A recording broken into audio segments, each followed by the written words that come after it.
Another of the tales my mother would tell me in a homely German accent was green eggs and ham. This is how it goes. Starts off with a friendly character introducing themselves. The first saying I'm Sam, then clarifying Sam I am. The villain of our piece quickly makes himself known. Despairing Sam and stating they do not like him. Sidebar, who else didn't realize Samon was their full name? I brought this comedic point up to my mother, but she called the police and said I'd broken into her house. Anyway, Sam raises the question to the villain as to whether they like green eggs and ham. However, he receives a no. Sam persists, only to be rejected with his exact words. Sam is made of resolute stuff, which is why I myself am so persistent. He seeks to establish whether the rejection is out of hand, and asks whether the antagonist would like them in a house or with a mouse, only to once again be spurned. Another sidebar, have no worries, we'll return to the plot very quickly. But does anyone else feel like Sam is being a little too pushy with his food? At least, that's one of the initial thoughts I had. But this story soon taught me something different. Our antagonist will is for the tested,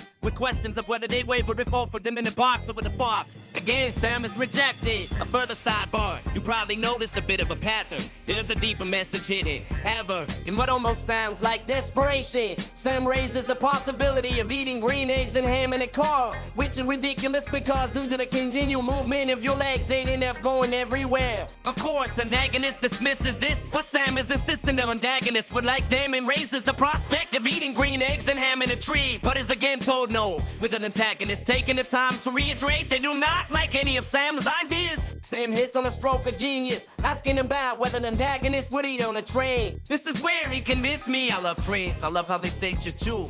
The fun fact, the 313 actually had the first Fred Flintstone train ever.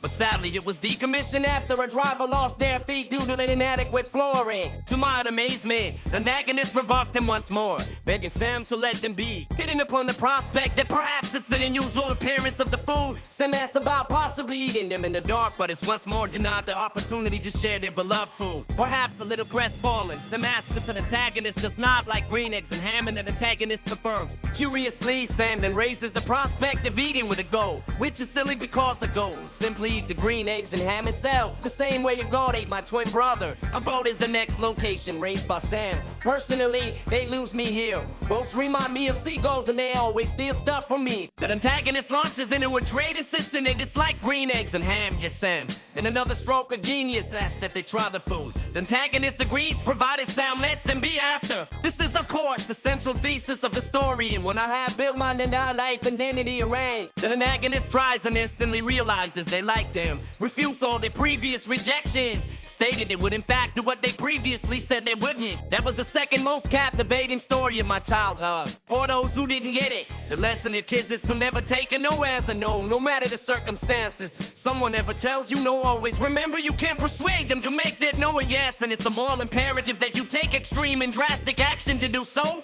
because it will always be justified and nothing negative will ever occur as a result. Because how could a positive like the word yes ever led to anything negative? I want to make this very clear. If anyone ever tells you otherwise, let them know Eminem thinks they're a fool. Never ever just accept a no as a no.